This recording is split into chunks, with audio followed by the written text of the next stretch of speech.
Sobre o erro básico da imortalidade inerente, apoia-se a doutrina da consciência na morte. Doutrina que, assim como a do tormento eterno, opõe-se aos ensinos da Bíblia, aos ditames da razão e aos nossos sentimentos de humanidade.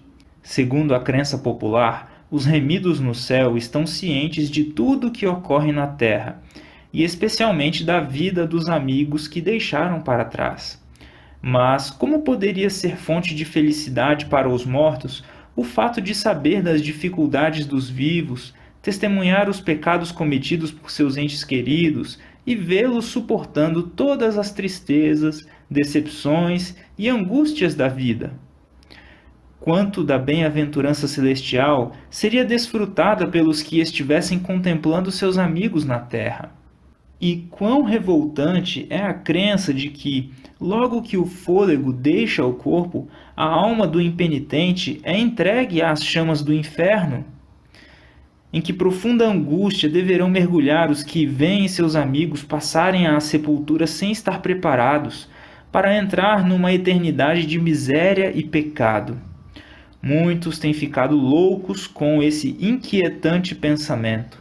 Vejam só, meus queridos irmãos e minhas queridas irmãs, se nós acreditássemos que a pessoa morre e olhamos para ela e falamos assim, ela não estava preparada e ela foi para o inferno, o quanto isso deveria ser inquietante para nós, não é?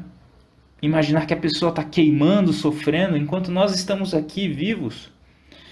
Isso é muito, muito triste e é um erro que é propagado em cima de uma doutrina que não tem esse respaldo bíblico de que as pessoas estão mortas conscientes, sofrendo num inferno, sendo atormentadas.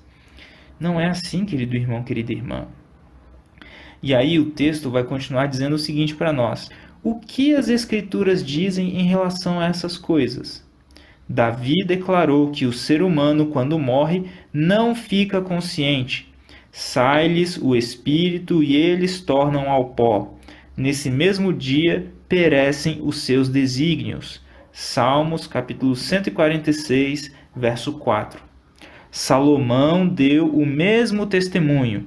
Os vivos sabem que hão de morrer, mas os mortos não sabem coisa nenhuma. Amor, ódio e inveja para eles já pereceram. Para sempre não têm eles parte em coisa alguma do que se faz debaixo do sol. Eclesiastes capítulo 9, versos 5 e 6. Na sepultura para onde tu vais, não há obra, nem indústria, nem ciência, nem sabedoria alguma. Eclesiastes capítulo 9, verso 10. Isso está escrito no livro Grande Conflito, querido irmão, querida irmã. Esse primeiro trecho aí que nós lemos, né, foi o primeiro trecho de hoje, e que nós possamos entender o que a palavra de Deus diz a respeito do estado das pessoas que morreram, não é?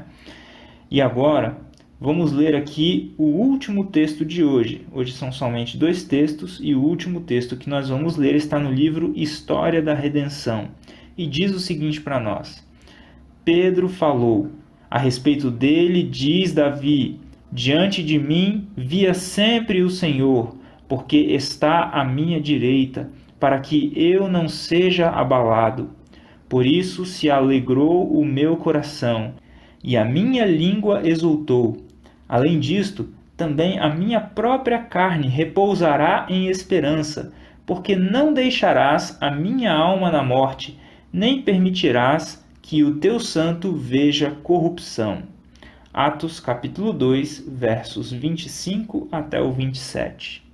Aqui, ele mostrou que Davi não podia estar falando em relação a si mesmo, mas sobre Jesus Cristo.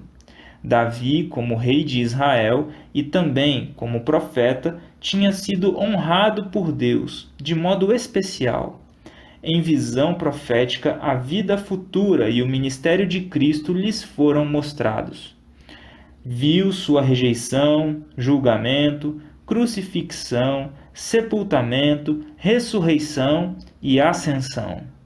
Davi testificou que a alma de Cristo não seria deixada no inferno, entre parênteses aqui, a sepultura, nem sua carne veria corrupção. Pedro mostrou o cumprimento dessa profecia em Jesus de Nazaré. Deus realmente o havia ressuscitado do sepulcro, antes que seu corpo visse corrupção. E agora ele era o ser exaltado no céu dos céus. Vejam só, queridos irmãos e queridas irmãs, então nesse texto, quando Davi fala que Deus não deixaria a alma na morte e nem deixaria que o seu santo visse a corrupção, ele não estava falando de si mesmo, mas estava falando a respeito de Jesus Cristo. E Pedro, lá no Novo Testamento, depois que Jesus havia morrido, ressuscitado e ascendido aos céus, Pedro se referiu a este texto para falar sobre Jesus e não sobre Davi, não é? Bom, que nós tenhamos então a perspectiva correta, a perspectiva bíblica a respeito do que acontece com a pessoa depois que ela morre. Ela está inconsciente. E, lembrando do texto de João, se nós temos o Filho, temos a vida eterna. E como Jesus disse, todo aquele que crê em mim, ainda que morra, viverá. Que nós nos lembremos disso e que nos apeguemos a essas promessas. Um grande abraço e até a próxima, se assim Deus nos permitir.